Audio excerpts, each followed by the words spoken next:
Hello everybody, welcome to our second virtual city tour organized by Capital R and taking place in Riga during the infamous Corona lockdown.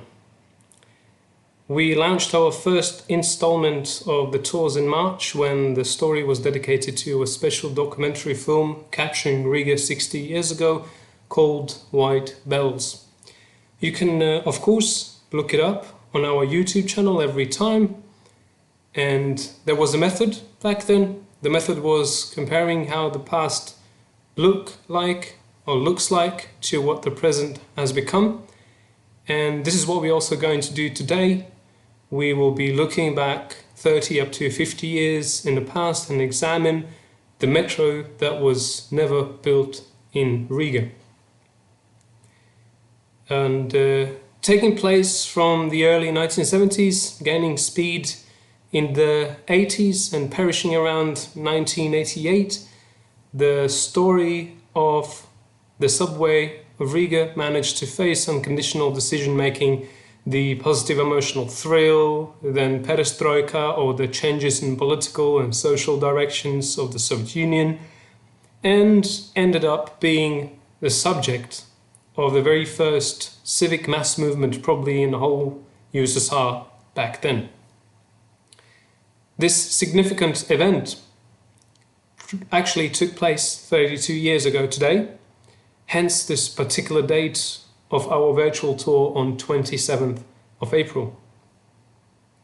Back then, every large city would have rights to have its own underground transport according to Soviet truths, especially if the city it is the capital of Republic, and especially if it's Latvia, one of the best places to be during the Soviet reign, as claimed by many.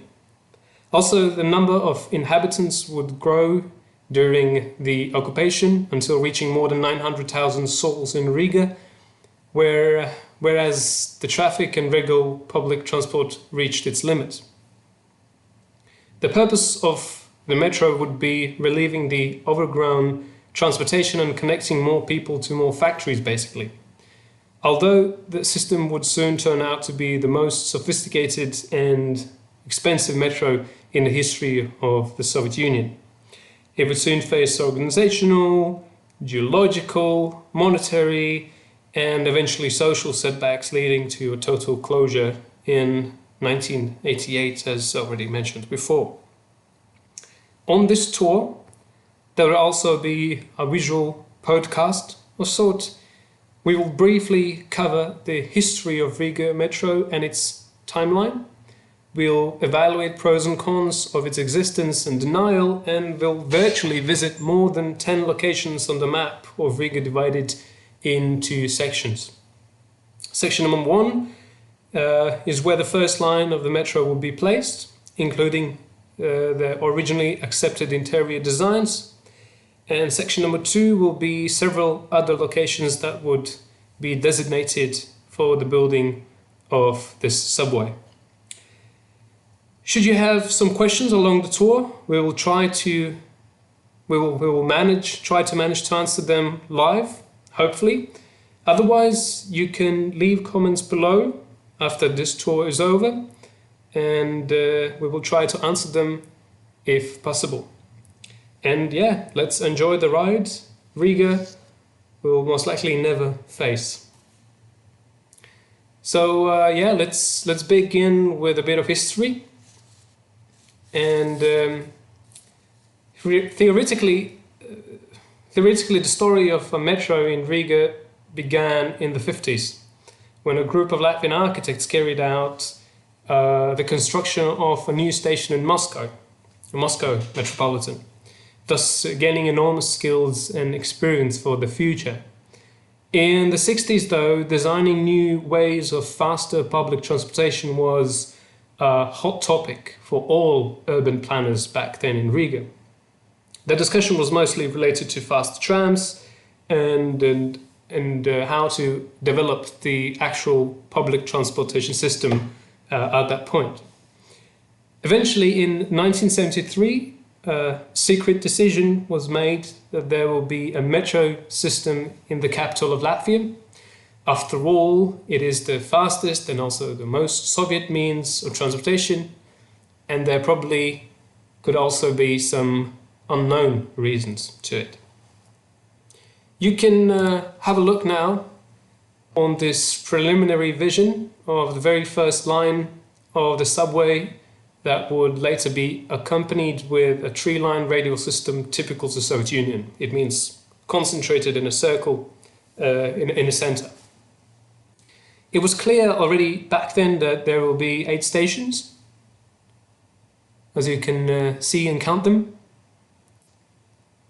And none of them actually really changed. Maybe some little corrections. We will go to that. We'll go back to that a little bit later. But this is 1973, and in 1974 already some preliminary drafts for the system were drawn, introducing 3 radial routes for the metro, and in 1976 a final decision was made when general plans and the first scenario of the building and implementation was completed. First geological tests and soil sampling were run from 1977 until 1978. Then the seminal plan, the first plan, would foresee its first route being finished completely in 1985. So this one, you can see now, would be probably finished in 6 years' time or 7 years' time. And here is a closer look to final draft of all 3 lines focused toward the city center. That's a radial system. And this is recreated by us, but it is, of course, as close as possible to the real or the foreseen project as back then. Some of the lines, of course, are not very clear. If you go up to the very north, and if you go down to the very south, some of the stations were just approximately put down or penciled down on a map. But if you look at this map, this is probably the closest to what we would have if the metro would be implemented in Riga. Well, if it would be, because things didn't go as planned, and at the turn of the decades, the technical economical plan was not yet accepted. It was promised that the first nearly 9-kilometer long line Zasulauks WEF would be started in 1982 and finished in 1990 then, and then all 3 routes would be rounded up by year 2000. Instead, geological tests would again restart in 1981, then in 1983, and so on until 1989. And the plan itself would be ready only in 1984, in 1985, or 1986. The dates vary. There is an official date, and then there's an unofficial date, an acceptance date, etc., etc. And then the building would be scheduled to start already in 1988, then in 1990. So you can already see that the postponement of the whole process was was constantly present at that moment. And if in 1990 the project would be started, the last version would bring all 3 lines you can see now to an end around the time we have this virtual tour right now. That would be 2021 if everything goes as planned. But of course it didn't. Despite technical, financial and political hurdles, parcels of land were being reserved for the construction, repair and production facilities in 1985. A year later, it would turn out that the whole plan would cost roughly 300 million rubles. And we might be speculating, but the expenses would be between 10 to 20 times larger when calculating today. Probably it would even be more than 5 billion euros for the first line only. And things radically changed at the turn of 1987, 1988. when the very first public debates on the topic of metro would be conducted, the very first ever. It would take 10 years of construction, well, mostly planning, and then it would be put out in public.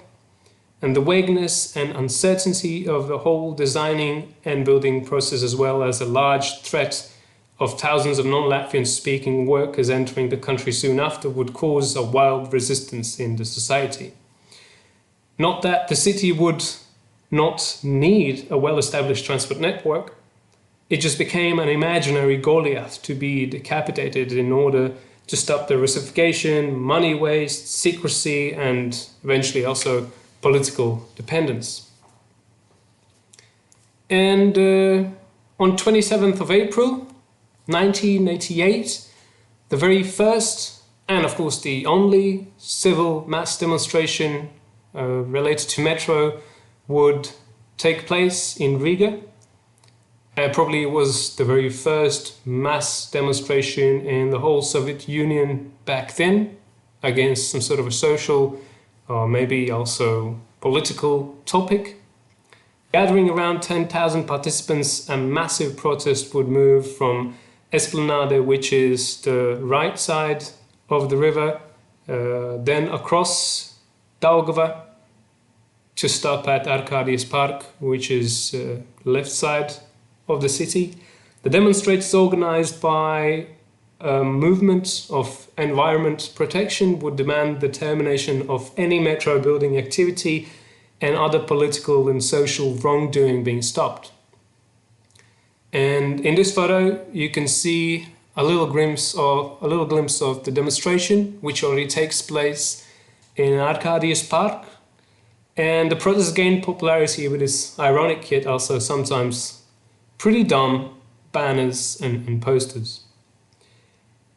Few newspapers would gather signatures on the metro or the subway, and by June that year, in 1988, there would be more than 42,000 signatures against and only 62 in favor of the construction.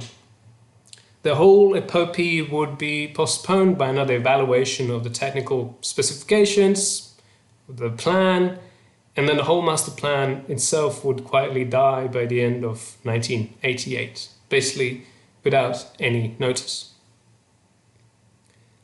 And there we go. That's a little brief history of the whole rise and fall of Riga Metro. And to give you a little insight to what were the pros and cons to building a metro in the city, here are some points that we will not explain in depth, yet we will emphasize to give you an understanding of that process. Let's begin with pros. And the first pro is granted funding from the USSR. And despite us spending 50 million rubles, that would only be 80-85% if you look at that from this angle. And of course, Soviet Union would give us around 243.1 million rubles from the general budget of the whole Soviet Union, and that's not a pretty. That's a pretty good deal back then, especially when Latvia, similarly to many other Soviet states, was facing, of course, economical difficulties. The next pro is new places of employment. The amount of workforce needed during the construction of the first line would vary from 3,000 up to more than 7,000 people. And it would also include new industries appearing, shopping, culture, and many other places where people can find work. And back then, work is one of the most important things to have. You cannot have a house, but if you have work, you count as a human being. Next, there will be cleaner public transportation. Cleaner in a way that ecologically friendlier. If used by many and if used often, metro eventually is one of the best ways of public transportation.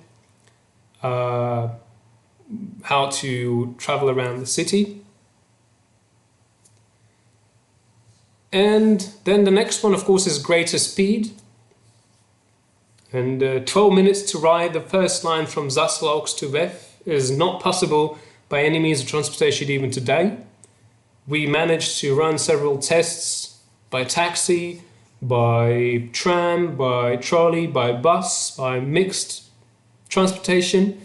And the fastest we would be 18 minutes on a quiet night.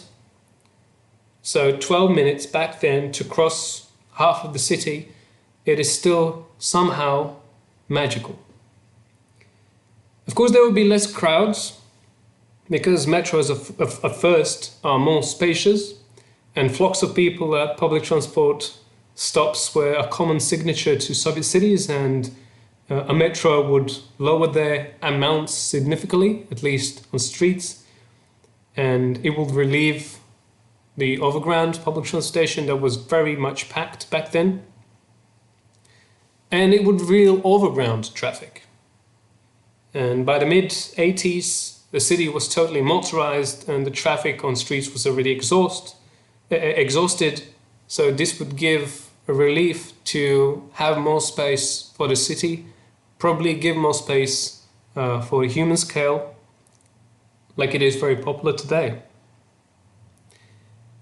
Another pro would be developed infrastructure, meaning that there would be more inclusive, convenient and protected pedestrian environment, more space on streets to be reused, more underground communications to be repaired or replaced. Metro would be the reason for all of these upgrades at some point, especially when the gas pipes and water pipes, electric communication, phone wires dug into the ground of Riga were very much dilapidated, very much worn out, so this would be a good thing. Another pro would be new experience and competences.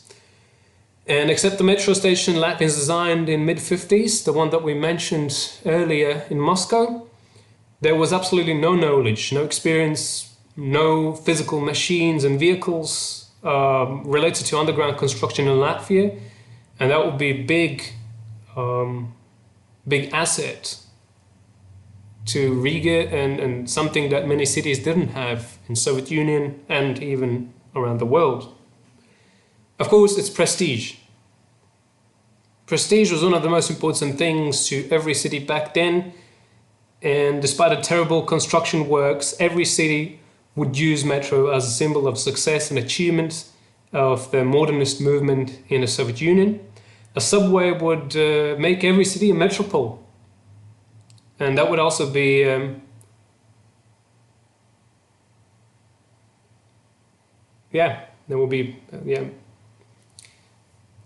So the next one would be new spaces and places.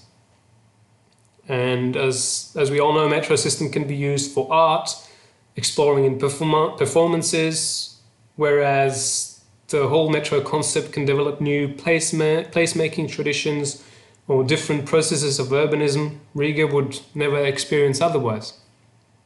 We know metro tours, we know metro exhibitions, we know cultural spaces, even in underground spaces.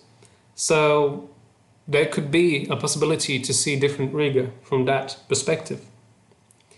And last but not least, there would be productive district regionalism.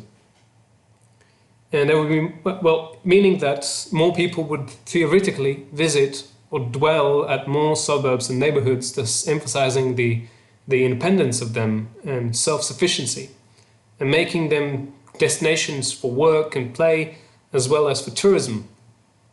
And as we all know, if we have a metro system somewhere in a city, and when we travel, of course, we are very much looking for one very convenient way or means of commuting in any city, and if a metro can lead you to most of the important parts or most of self-sufficient areas and neighborhoods that have stories to tell, it can be very much used by social innovation, capacity building.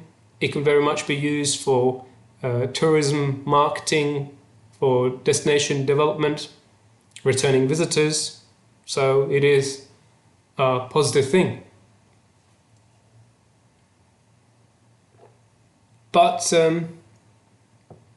there are also contras or cons of metro in Riga. They are fewer, but they were more powerful and in the end also more reasonable to the whole period of history. And the first is negative immigration. Despite politicians claiming there would only be several hundreds to 1,000 or new workers from friendly Soviet states, the lack of workforce in different industries and vocational drifting could cause several dozens of thousands of migrant workers more in city with lack of basic living space and of course with lack of knowledge skills. Important to mention that Riga was Russified until a degree that there were only around one-third of Latvians in the city, and this would become the largest reason later for the counter-reaction of the construction of metro, and basically the most important point it faced during its lifetime. And of course it would be targeting new waves of people moving to the capital area, and most likely more people moving to the city center. And then we of course go to the next point, which is overpopulation. And at the present situation in 2020, Riga could easily become a million city, despite only housing not more than 700,000 dwellers now. And the issue then would be the centralized life of the city with all the basic needs, most shops, cultural and political processes taking place in the center that would distort the suburban perspective. Also the traffic system and home services and availability were already on the brink of collapse back then. Several hundred thousands of more people would break the city completely. And when talking about this migration and overpopulation, actually something was already done back then before any digging took place in the city.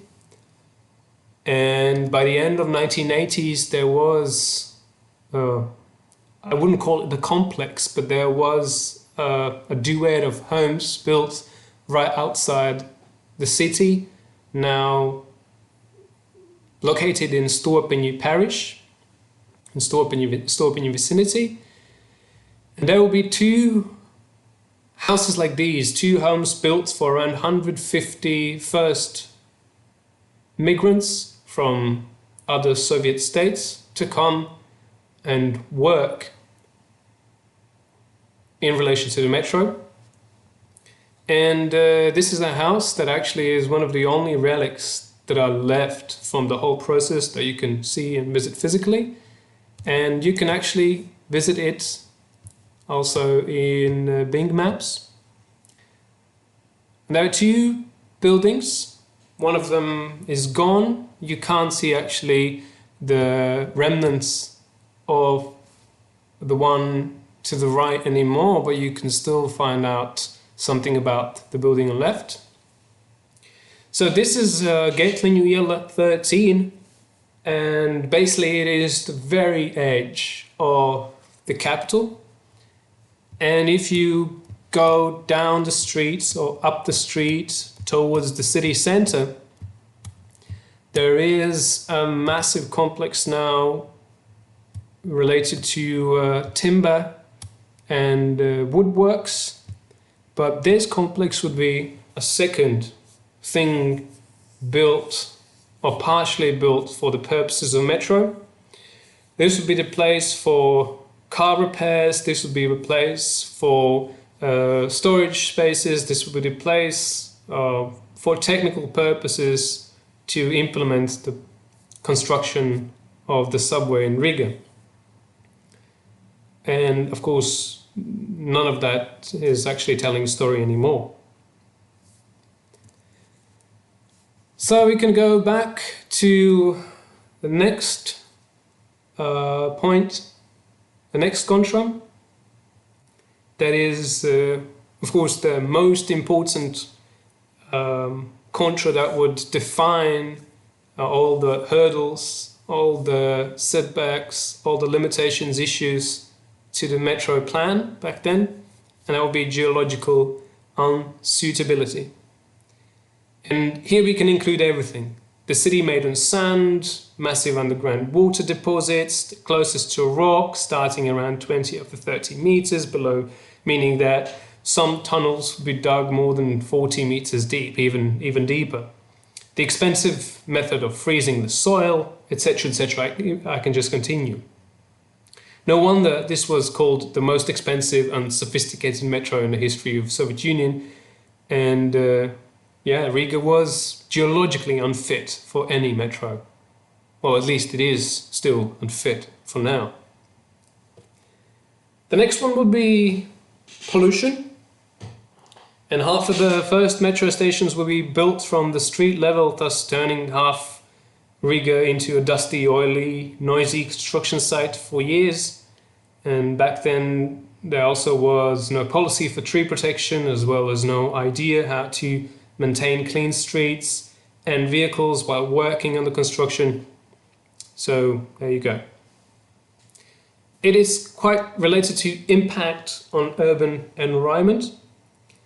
And despite many stations being built underground and the planning said to be responsible or reasonable, there were concerns that many overground structures, buildings, parts of parks, public spaces will be permanently lost, destroying what Riga tries to stand for back then, or what is left of Riga to stand for. There will be general urban and traffic crash when the degraded roads, underground and overground communication and structures, buildings, housing policies, water treatment, existing public transport, everything you can just imagine. If all of that were not taken care of, then metro would become a useless silver lining on a pile of shit, basically. Riga was unfit and still is unfit at some point. Waste of funds would also be a very reasonable point. Why not to build metro? You already heard about the generous grant of 243.1 million rubles from the Soviet Union, and Riga would still need to cover more than 50 million rubles that would be spent before receiving the grant, and it would cover preparation, and of course there was no fate in it already by the mid-80s. And such amounts could and ought to be transferred somewhere else, especially when seeing how the expenses grew at generating speed every year for the metro. So it was 50 million in mid or late 80s. It will be probably 60 or 70 million for us to pay, well, by 1990, if everything would continue. And of course nothing happened. Another important point is political dependence, and the construction of metro and the previously mentioned grant would make Latvia more dependent from the USSR when facing and approaching bankruptcy by the end of the 1980s. In Latvia and in the whole Soviet Union, the city would be tied politically, military and financially, especially when there are two other competitors for the funding and status, and which are Vilnius and Tallinn. And of course Riga didn't want to lose its face and wanted to be the first to receive the metro, the first to be this great city of the pre-Baltic area. So it's a pre-pressure. And the very last is overall flaws of the project.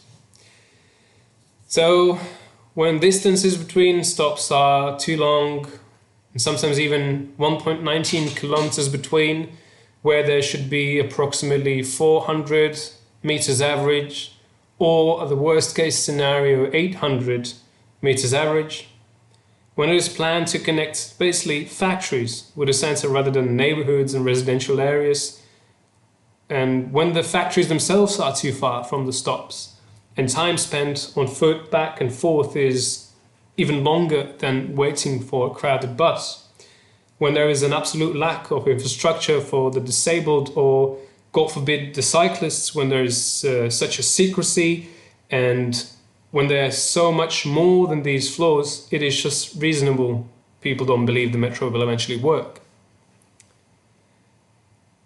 So, these were pros and cons for building and not building the metro in the city.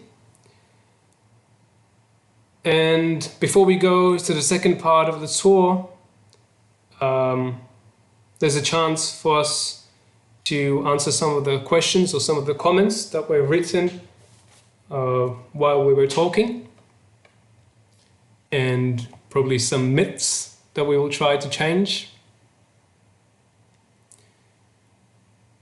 The first question is, what was the idea of bringing metro line to Kleisti, which is a station up here to the very north? And in the 1880s there was a plan to build another mikrorayon, or another social housing neighborhood in Kleisti. There was a plan to make it a little bit more recreational, and a little bit of activity already was started by educational facilities, also still taking place right now. So it was more like a prediction of an activity or any activity taking place there around this time, which is in 30 years' time since the beginning of building of the metro. So I hope I understand that. I hope I answered the question. Why would Kleisti be an important thing in the future of Riga? A comment that I would like to debunk, saying depot was planned in Boldraja, which is total bullshit. And I'm not afraid of saying that. And to be honest, I can actually take you to a place where the metro depot would be located. And you all know that place very well. And it is called Spitze. It is a massive supermarket around 500-700 meters from the very first station we're going to talk about. And the supermarket you can see here, called Spitze, that would be the place where the depot would be constructed, and it would take all the trains down to the very first station at Mazanometņu 83. Well, that's where we're going to visit. And there is no actual reason for it to be in Boldraja, since not a single, as you can see, not a single route takes you there. And maybe there will be a station, maybe there will be another depot built in Boldraja around this time, around 2020, 2021, related to this Kleisti Drēliņi railway line. But please don't mention that anymore again. Kaspars Vies says that as a person who has lived in Riga for all his life, he can say that it's really sad that they didn't build metro. In today's situation, it will help a lot. It is an interesting question, or interesting kind of a topic to talk about or debate about. We can look at that situation in the past and in the present, and probably in the future perspective. Back then, metro would very much help, really, for many simple reasons, that it was faster and it was bulkier, it could take more people, and it would help faster connection in the city, that it was actually very slow at some points, relieve the city. And now, of course, we very much like Riga to be a cyclist town, and if that is not enough, we very much believe that fast tram would answer many questions that traffic system has today. And in 1960s, actually the speed trams would be a very reasonable and very faithful solution to transportation problems. But of course it was changed and it was put in shelves because of the metro.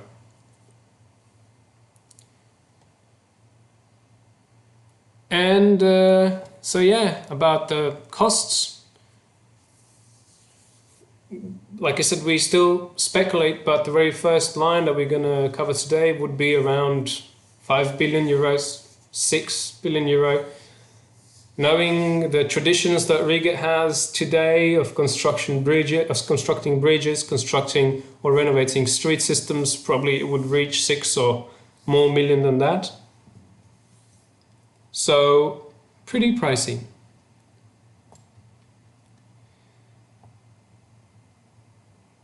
And yeah, so these are some of the answers we could give. And we are ready to go down to we go down to the tour. So there you go.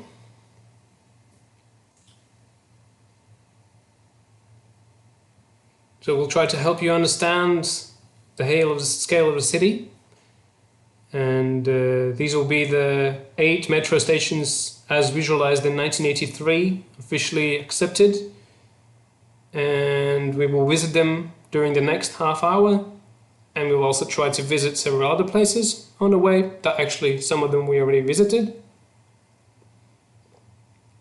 And here you can see the routes, 8 stations, first metro line, and the only ones with officially really accepted names, with real underground planning and interior designs.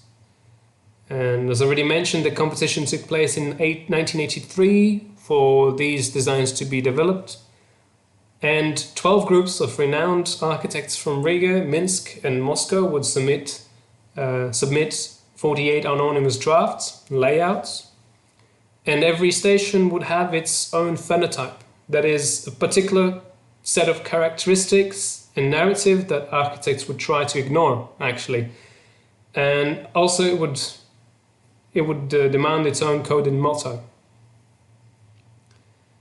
And the layouts, although generally accepted, would turn out to be very unconventional and non-conformist to the Soviet taste, rather very minimalistic. Many more flouncy and flamboyant sketches are traveling around the web, but here we will present the 8 finally confirmed designs, some of them not even online, not even being online at all. So here we go. The route along the first yet unbuilt metro line of Riga.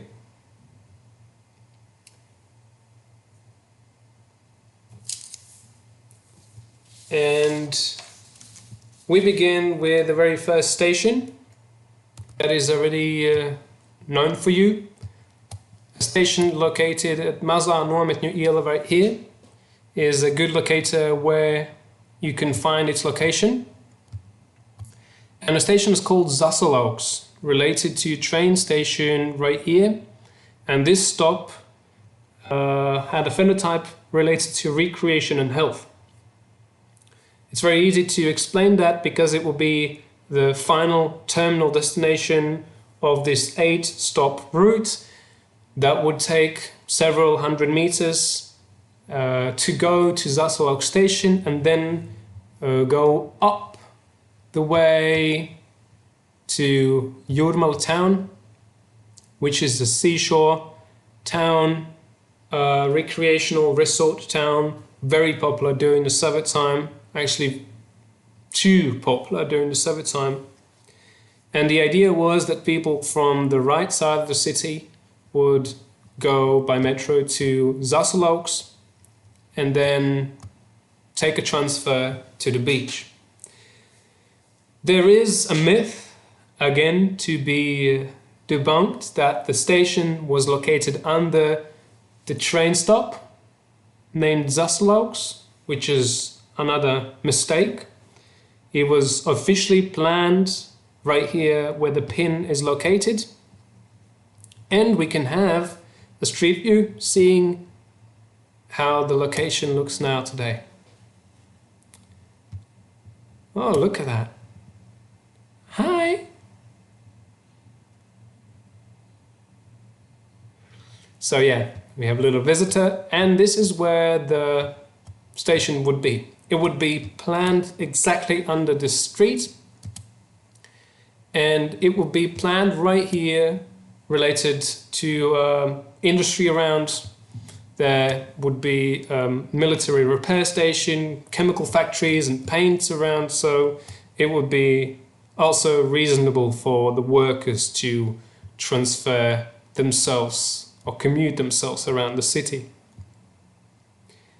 And the winner of this metro station's design was a team by Andris Porviņš.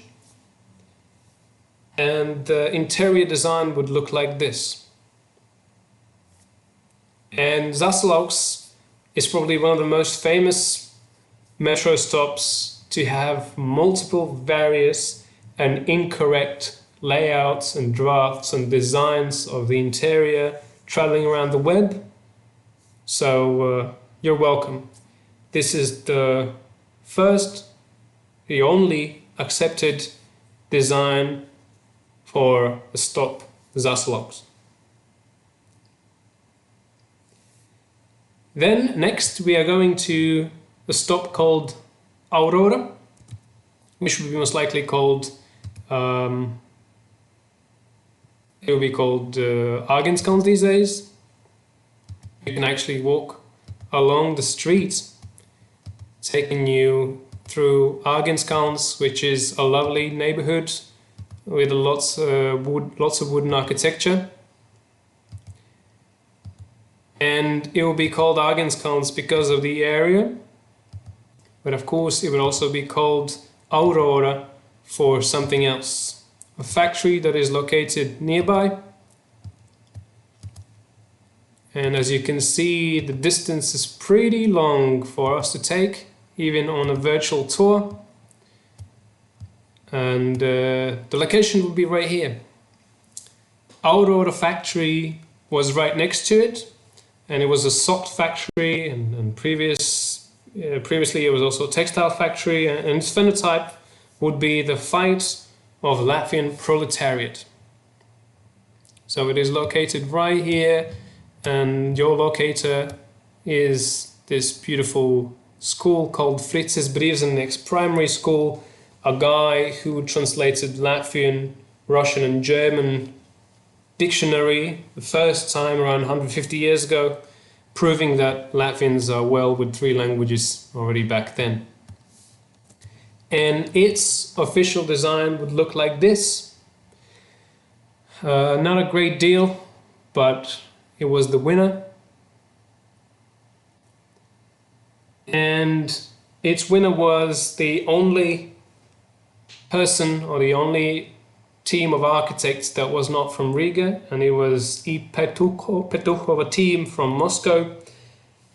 And this station, of course, would also be related to one of our contras that we mentioned, which is the impact of urban environment. And right here you can see Ārgenskalns Market. And Ārgenskalns Market is another historical building, started before the First World War and then finished in mid-1920s. Pretty legendary, but also pretty much dilapidated during the last years of the negligence of the city council. And I can take you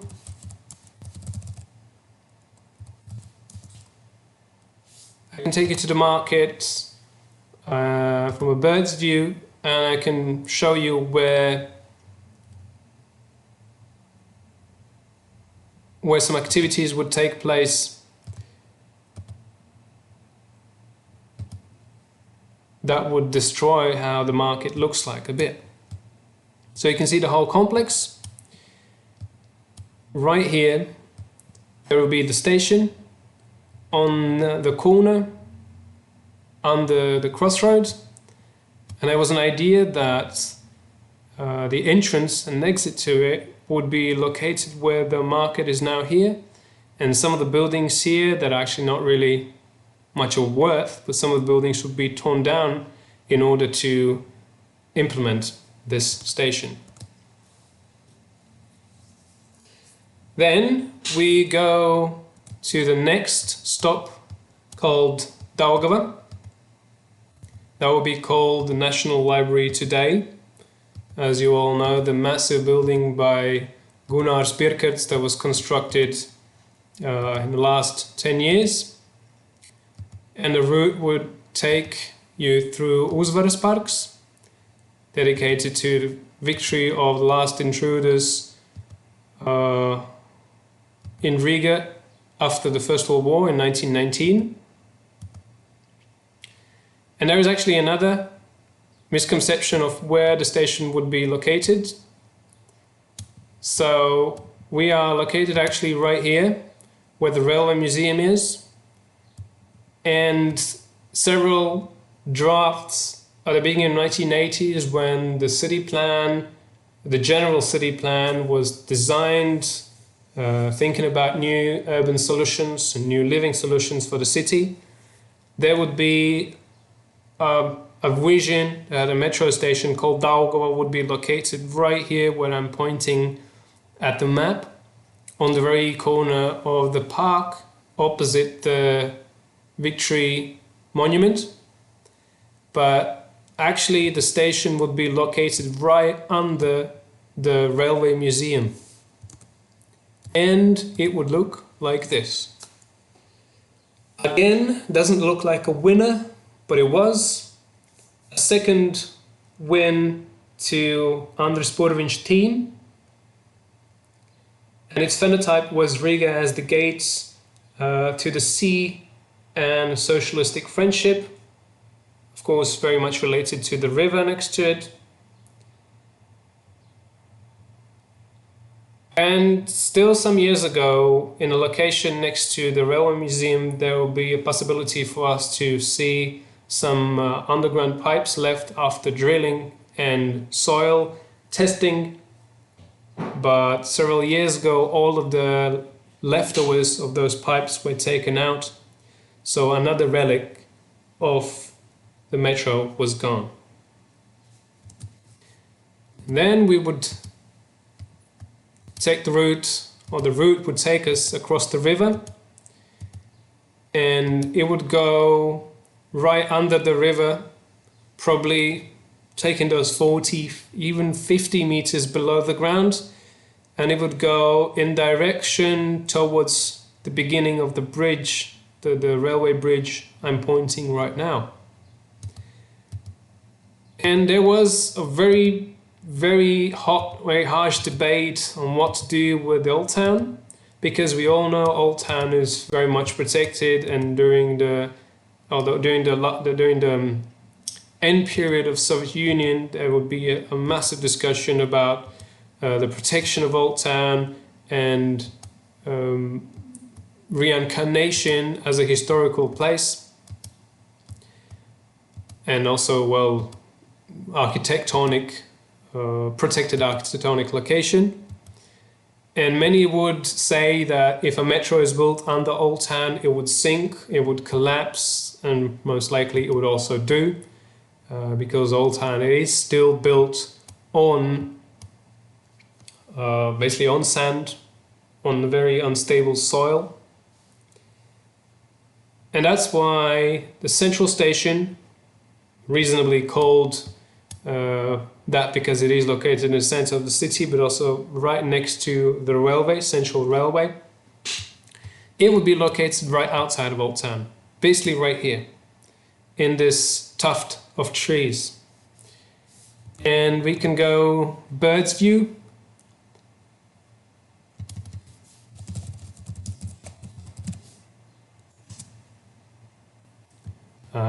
Bing. You don't understand me. And the station would be located actually right here.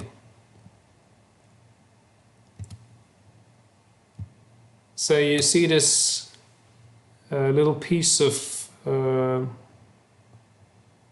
green belt that is covering Old Town. So the station will be placed right under, and it would look like this. Its phenotype would be friendship of the USSR nations, and also it would be the third victory for Andris Purviņš team in collaboration with Zasulauks, an artist that is to blame for these monumental paintings that actually sold the design as the victor. And actually it is the only one that we have that is colored. And we could do a little bit more digging and look into the archives if it's still possible to find anything. But there you go. This is the only one that tells you a story of, or it just draws a picture of how the whole space would look like if it was seen in reality.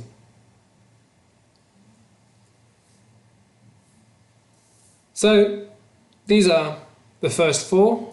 We have reached the city center, and we are about to go to the next central station. That was probably the only one that took a little bit of drilling. It is unconfirmed information, but there is strong belief that it did by the end of 1980s.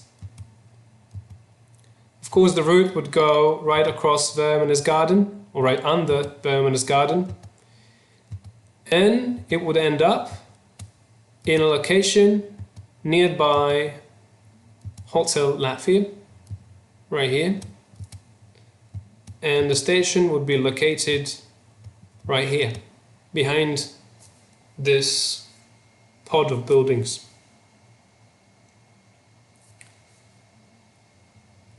And the central station would look like this. It would be the only one for Andris Kronberg's team, another renowned architect of Latvia, and its phenotype would be the establishment of the Soviet reign. And it would be called Kirova Station because of Sergei Kirov, revolutionary, and there is a park next to it that is called Veermanis Garden now, and it was named in favor of his activities. And of course, his activities will be very much related to repressions that Soviet Union carried out against its own people, and later on, after he was assassinated, took it in the next level in mid-1930s. And a lot of Latvian intelligence back then would also face it. Many of them we know as one of the most renowned artists in the world. One of them is Gustavs Klucis, that was killed because he was basically a Latvian, although he was very fond of the Leninism movement. And I mentioned something about it was the only station where actual drilling could take place. So I'll take the luxury to take you across the Kirova Park, which is located right here, Veermanis Garden or Veermanis Park. And Bing actually very much takes us place back to the time when there was no supermarket called Galeria Riga constructed yet. And this would be the exact location where the station would be built under the ground. And it was also very much infamous, and again pretty neutral at some point, related to the urban infrastructure. And like I said earlier, that many buildings would be destroyed, and the citizens would be afraid that a lot of architecture would be gone when metro construction takes place. Actually, this was the very central station that wouldn't destroy a bit of anything around. There will be, I'm sorry, this is not the right, this is the right one. This is the right one. It's still under construction. But this massive piece would not be there in 1980s. That is now a casino. The complex of newly made buildings here on the corner of Lāčplēša and Tērbata Street would also not be there. And a building on the corner right here would only be constructed on the second part of 1980s. Again, something that would not be there. And there was also some fear that the entrance to this metro station would be located in Esplanade, in Vermnes Garden, where the estrade, where the open air stage is now. And a lot of people feared that it would be destroyed. Of what, we don't have exact data. So this is a station called Kurava, probably named after Regionalism Latvia or downtown or something, who knows. So we are ready to go down the street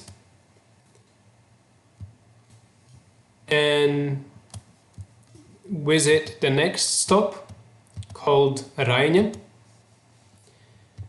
The approximate plan was to take or dig the metro under the street of Brīvības, but it didn't take place. Finally, one of the reasons was that the idea was to build the metro line under the buildings, but between them in a park area, so or the backyard area. So when we visit this place, you could see that the metro line would go in between buildings, across the backyards or right under backyards without actually damaging the actual construction. And the next central location would be right here, called Raiņa, and it would be probably called today as Vidzemes tirgus or Matīsa tirgus. This is the market area right here, very much changed these days, very much destroyed and very much forgotten, also because of the negligence of the city. And the central complex pavilion, that is the new one, was built and later on torn down. And the station will be called Raiņa, with its phenotype very much dedicated to this famous poet, writer and dramaturgist and his life and work. And he would actually have his own museum space located here, if I'm correct. So also very much related to Dailas theatre, and Daila is a word that Rainis proposed, which is the beauty, the lushness of beauty. And its design would look like this. And Rainis station, or Raiņa station, is the only one that was not actually officially accepted. But if you go into archives and you check out the results of the competition, you would see that this one is signed as the final result of this stop. And it would be the first victory for Modris Džēlzes team, another very important architect of that time, one of the most important architects of the whole Soviet era. And of course a little bit of Latvian famous morning star, Auseklis. Yeah, and it will be located right under here, where I'm pointing now. There will be another station that is not designed anywhere and is not put on a map for a very simple reason. And that simple reason was a long, massive distance between stations in the center, so the one that we visited and the one I'm going to take you to. And that station would be, or stop, would be called where is it? Would be called Station Lenina, or Lenin Station. And its reason is this little house that Lenin visited 115 years ago, roughly, for an afternoon. He never actually stayed there for a night. He visited Riga for a very short period of time to meet with his collaborators, probably took a dump, and then just left. And during the Soviet time, it was a reasonable excuse for this to become the Museum of Lenin, and its backyard still has his bust located. And we can probably actually visit Bing Maps, and I can probably try showing you the location of bust, although it's a wild guess, it's going to be there. No, it's not. So it's right here. And the station would be located in this ugliness. So this was a place that was not put on this official canon of 8 stations, but it will be located right here to cut this huge distance between Riga Station and the next following Oškalna Station. And this was done by the end of 1980s, when there was this discussion starting that metro is quite useless because of the distance between the stops. And then we are going to the next stop called Oškalna, or these days it will be called Zemitani. So Google Maps is a bit lost. And this stop would be located actually officially right here in this backyard. That we cannot, not in this backyard, right here. It will be located right, basically I'm just going to drop you here. It will be located right here. Another industrial area, very much close to Zemitani train terminal, that was actually known during the Soviet time as Oškalna Station. And Oškalns was another Latvian partisan, a forest brother of some sort, and he was one of the only 3 to become heroes of the USSR. Otomārs Oškalns, another hero, and very much, of course, the station's phenotype was related to the Great Patriotic War, aka the Second World War, and the movement of partisans or guerrillas during that time that were, of course, hiding in the forest against Nazi forces and fighting against Nazi forces. And its design would look like this, and it would be the second victory for Modris Dzelz's team. And again, it would be placed accordingly to several industrial areas and factories in the space. And if you want to see it from a bird's view, then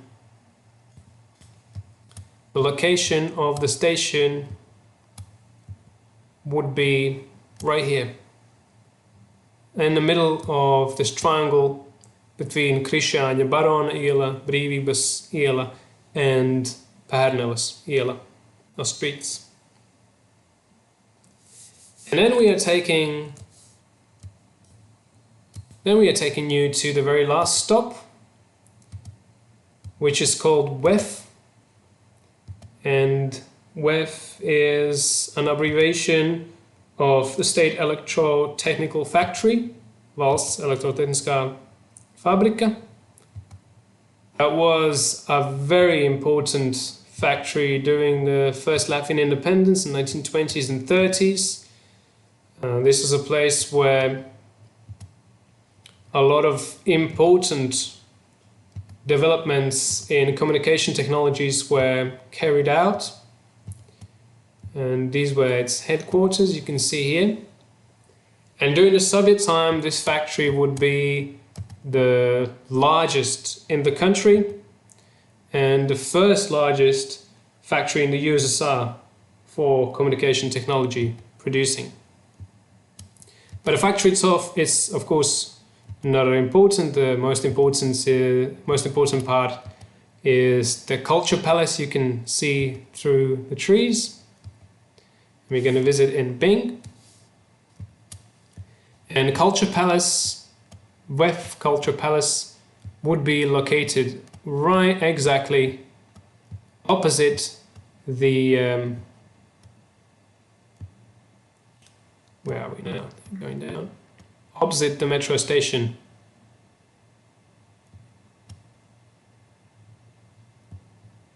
Okay.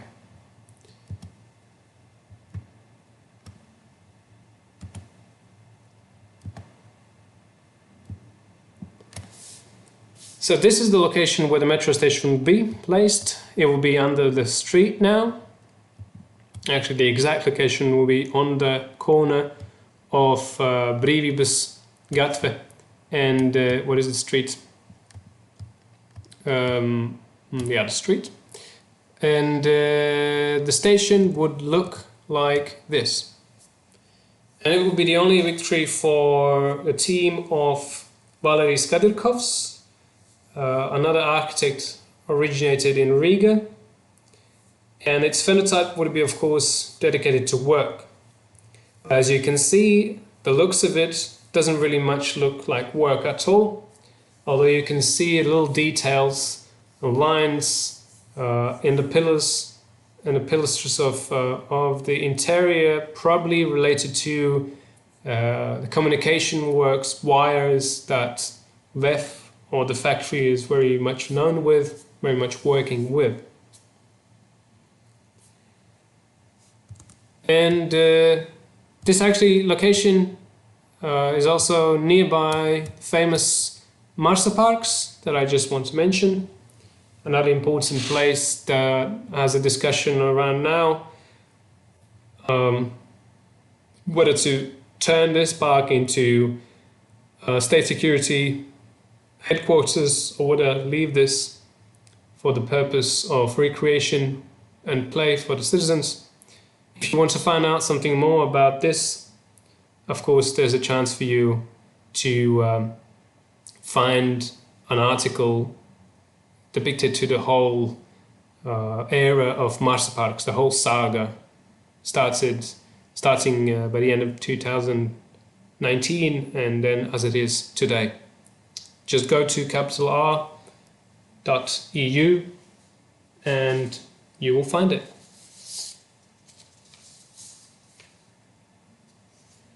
So this is it.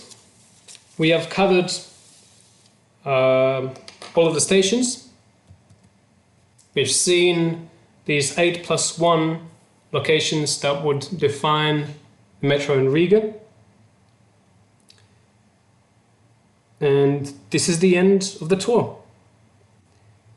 And if you have some questions, of course you can write them in comments. I can probably answer a few of what's been written on live chat.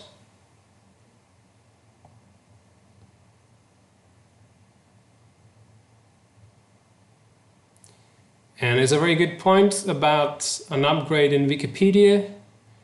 And actually we have finished work for Riga Metro.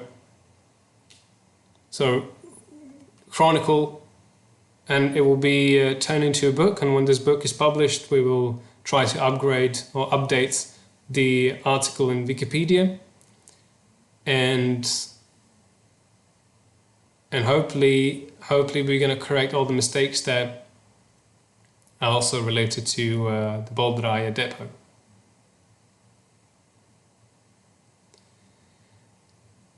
And there would be no station under the river.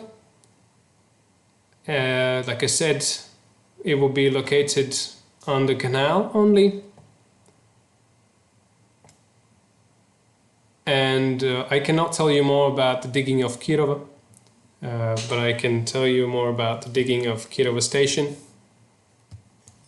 I'm not a fan of Kiro himself, but I can try to take you there. There is this little myth that I mentioned that the station was actually tried out, not officially, but just the first digging would be carried out, a little bit more than digging for geological samples. And there is no official data for that. There's no official documents about that in archives. And when we talked and when we spoke with people that were related to the whole construction, whole planning and whole implementation process, they could only say that probably we did some digging, probably we didn't. No one actually knows these days. So yeah, I really don't have the answer, but the answer is also not with those who were in present back then. There's a very good question about where did we gather all this information and how long did it take.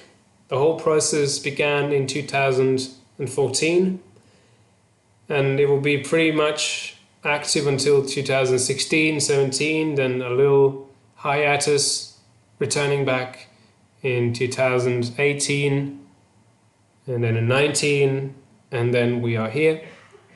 And every single year, actually every single season, there would be a new activity from the community, from the news, from initiatives willing to speak about this, willing to discuss about the metro, willing to talk about this phantom that literally travels through the streets, and people talk about it as something that exists but actually doesn't.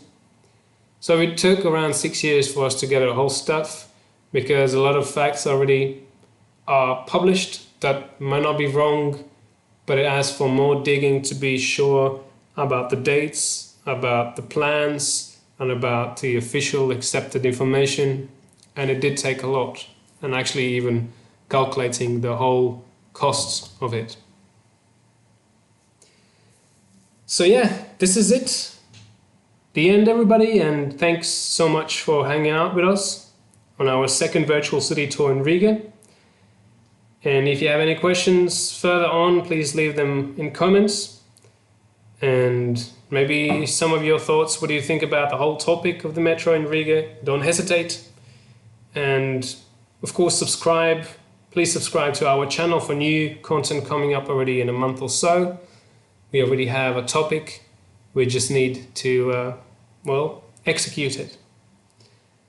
And we'll try to respond to some of the reasonable questions and comments under this video. Also, you are very much welcome to donate to our blog on capitalriga.eu, since it takes time and effort to produce such virtual tours. Actually, there is a very rational reason for you to donate, because we have one larger idea for the next virtual tour coming up. And any help will be, of course, very much appreciated. So this is it. Thanks for watching. Follow us, and we'll keep telling honest and unmerciful stories about Riga. So bye until probably mid-June.